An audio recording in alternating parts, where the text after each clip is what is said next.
An essay is an academic piece of writing on a specific subject.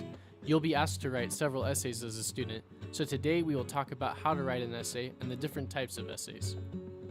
First, let's talk about the 4 different types of essays. The first one is an analytical essay. An analytical essay is an essay that examines something like a book, a piece of art, a concept, or a historical event, and then gives a detailed report about the subject. The second type of essay is an argumentative essay, which requires a student to do research on a topic, collect and evaluate data or evidence, and then develop a strong position on the topic and attempt to present the data or evidence in a way that supports their stance. Third is something called an informative essay, which is an essay written to educate an audience about a certain topic, like how the Great Depression affected the American economy, the causes of global warming, or how fast food affects health. They are also sometimes called expository essays. The last type of essay is a personal narrative. A personal narrative is an essay that tells a story of something that happened to you, like a family vacation or another personal story or experience that has changed your life or influenced you in some way. Each essay has the following parts: an introduction, body paragraphs, and a conclusion. You can think of it like a hamburger. The introduction and the conclusion are the top and bottom buns that hold it all together, and the body paragraphs are the meat and toppings inside that makes the hamburger delicious. Let's break it down and talk about each part. A good introduction catches the reader's attention and draws them in. You can do that in many ways, like thinking of a clever opening statement, telling a story, or giving the reader a little hint about what the paper will talk about. However, the most important part of the introduction is something called a thesis statement. A thesis statement is generally the last sentence in the introduction that introduces the topic of the paper to the reader. It should be detailed, debatable, take a side, and make claims. It includes the position that you are taking in your paper and the main ideas that you will write about throughout the body of your paper. You will also use your thesis statement at the end when you restate your position and conclude your paper, so it is super important that your thesis statement is done really well.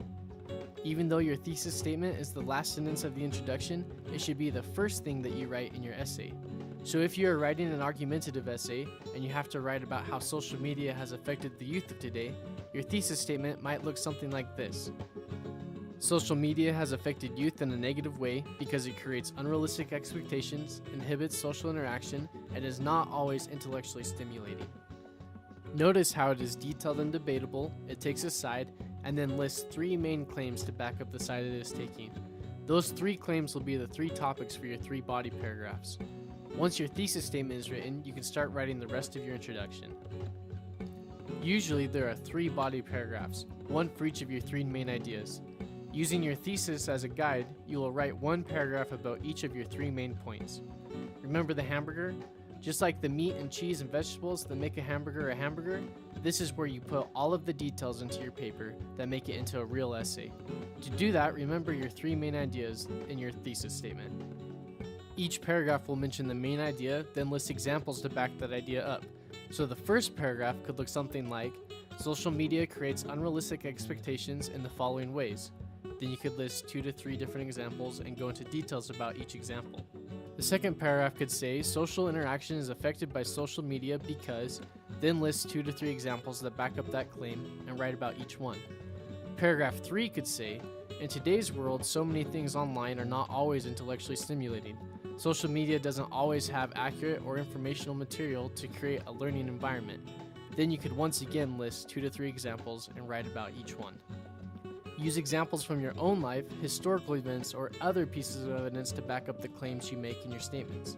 You want to avoid being redundant, which means using the same words or expressing the same ideas over and over and over again. In the conclusion, you will restate your thesis and wrap up all the ideas you listed throughout the essay.